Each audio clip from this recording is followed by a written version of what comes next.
Bueno, Miquel, us toca afrontar la vostra assignatura pendent les últimes setmanes, que són els desplaçaments. Veniu de guanyar 2-1 al Cornellà a l'últim minut, però clar, veniu de 3 desplaçaments amb 3 derrotes i m'imagino que amb moltes ganes de trencar aquesta dinàmica, no? Perquè han sigut sempre amb equips de la part baixa. El Vilanova també ho és, però porta una ratxa en aquestes últimes setmanes impressionant. Bueno, el Vilanova és de la part baixa, però en tot cas és una excepció, sobretot en quant als resultats, perquè és un dels millors equips d'aquest 2012. Nosaltres, fora de casa, no hem estat bé amb les 3 sortides, independentment de les circumstàncies que hem viscut a cada partit i que ja coneixem i de les que ja hem parlat, però tenim que recuperar els moments de futbol que vàrem tenir al camp del Castelldefels i hem de recuperar l'eficàcia que hem tingut en molts moments del campionat i que ens fa ser un equip més sòlid fora de casa. Encaixem molts gols, tenim que canviar coses, les hem canviat durant la setmana, hem de veure una altra Terrassa al camp del Vilanova perquè aquests camps és on nosaltres tenim que sumar de 3 en 3 sense cap dubte i a més satisfet en tot cas perquè veig que l'equip en aquest sentit aquesta setmana ha donat una passa diferent, no? I a més crec que necessària. En què es canvia? En el dibuix tàctic sobre el terreny de joc, en la col·locació dels homes, la demarcació? Canviarem el dibuix tàctic, canviarem la situació dels jugadors damunt del terreny de joc i canviarem totes aquelles coses que des de la idea de futbol que tenim ens han fet anar com a visitants i no treure un resultat positius. Estem amb el tram final de temporada, no tenim que renunciar a la nostra idea de futbol, però tenim que sumar de 3 en 3 fora de casa i aquest partit és molt, molt important pel Terrassa Futbol Club. El dibuix passarà per 4 al mig del camp en lloc de 3? No, aquest dibuix passarà per 3 al mig del camp amb atac i una situació de 4-1-4-1 en defensa amb un jugador per davant de la línia defensiva i 4 migcampistes. Vilanova és un equip que vol tenir la pilota, que juga molt i juga molt per dintre i no volem viure una situació d'inferioritat, amb la qual cosa canviarem el 4-4-2 habitual amb el que hem jugat pràcticament el 90% dels partits aquesta temporada per un 4-3-3 amb atac, un 4-1-4-1 en defensa. Qui està per davant de la defensa? Miguel Ángel.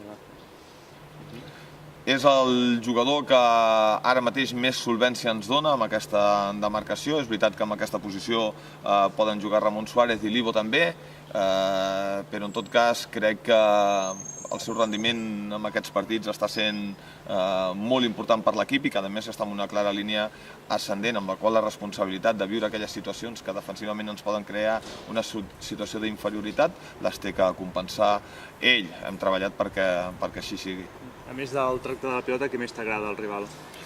No, del rival m'agrada i em preocupa els darrers resultats, que sigui capaç de guanyar sense patir molt amb el Gavà, a casa en la darrera jornada, i que vagi al camp de l'Europa, que és un camp complicat i molt difícil, i s'endugui un resultat que diu molt. És un equip que ha anat a molt més i que ha anat a més no renunciant a tenir la pilota, a portar la iniciativa, a jugar, a triangular. Però repeteixo, hem de tenir molt respecte pel Vilanova, hem de tenir molt respecte pels seus jugadors importants, sabem que a més ha sumat molts punts als darrers minuts, a casa ho va fer, ens varen empatar al minut 94, és un dels partits que ens han escapat punts amb els darrers minuts i nosaltres tenim que tenir aquell caire de revenja esportiu perquè amb 2 punts més ara seríem líders i aquests punts els té el Vilanova, entre d'altres equips, i perquè a més som conscients que la seva lliga no passa per guanyar-li al Terrassa i la nostra sí. Baixes segures 4, la de Toni, Osuna, Urbano i Romero. Aquesta última és el que et preocupa molt, perquè sembla ser que la cosa, no sé, pots confirmar si s'allarga o no s'allarga. Avui li donaran el resultat, em preocupa moltíssim perquè crec que era un recanvi ideal per Carlos i per Xavi Molís, juntament amb Rubén, però Romero té molta més experiència, ha passat per filials com el Mallorca i l'Espanyol, és un jugador que a més s'ha adaptat ràpidament al que necessitàvem i preteníem i perquè trobar un futbolista de les seves característiques, del seu nivell, amb les condicions que nosaltres l'hem pogut incorporar, és impossible. Ell ha demostrat una voluntat molt, molt gran per venir des del primer moment i trobar-se ara en aquesta situació és un cop dur. Ell anímicament està tocat, però entre tots farem el possible per animar-lo. Ell s'animarà segurament quan vegi tornar a guanyar el seu equip i en tot cas esperem que avui el resultat ens confirmi o no que ell és a l'abast de la seva lesió. La resta de la plantilla? La resta de la plantilla en quant a tocats. Tenim a Pep Arau, tinc dubtes amb Pep Arau perquè ell no va poder completar la sessió. torna a tenir molèsties amb el quàdriceps i a més el nivell que el vàrem tenir la setmana de Sant Boi. Aquella setmana el vàrem forçar i el vàrem perdre durant 4 setmanes més. Estic en un moment del campionat on no puc perdre els jugadors perquè necessito del millor de cadascú d'ells, amb la qual cosa avui avaluarem i prendrem una decisió de si està o no disponible de cara al partit de diumenge sense forçar-lo. Si està al 100% sortirà d'inici i si no està al 100% jugarà Manu Moreno. L'altre, Lalo Patterson, què faràs en l'altre dret? Bueno, tinc dues magnífiques opcions. Lalo va jugar el darrer partit amb el Cornellà perquè és un jugador sortit d'aquella cantera i jo crec que amb aquest plus de motivació quan t'enfrontes als equips on has jugat, on has tingut la possibilitat de formar-te i competir, però en tot cas són petits els matisos que fan que en decanti per un o per altre, perquè Patterson va estar a un molt bon nivell a Castelldefels i es mereix tornar a l'11 titular, de la mateixa manera que Lalo després del seu partit davant del Cornellà no es mereix sortir, amb la qual cosa aquesta és la dificultat amb la que vull viure, tenir jugadors amb una demarcació que em dificultin la presa de decisions. Carlos davant, no? Amb Xavi retrasant, no? Aquesta possibilitat. Bueno, veurem si mantenim els dos jugadors del joc, comencem amb una càrrega de partits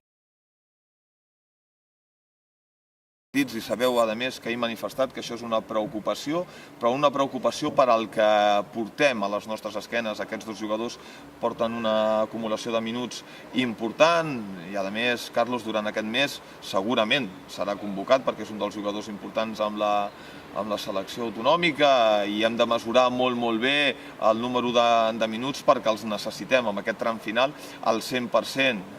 Cap la possibilitat de que juguin tots dos, de la mateixa manera que cap la possibilitat de que un dels dos esperi d'inici la seva oportunitat i nosaltres tinguem la possibilitat de reforçar el centre del camp amb jugadors més específics. Crec que aquest equip, l'Ivo, és un jugador molt important, ell ja ha passat per la seva situació després de l'expulsió i assumeix la seva responsabilitat amb aquella decisió que jo vaig prendre com a màxim responsable i crec que el tema estarà entre l'Ivo, Joshua i Trives. Dos d'aquests 3 jugadors seran els que acompanyaran a Miguel Ángel al mig del camp.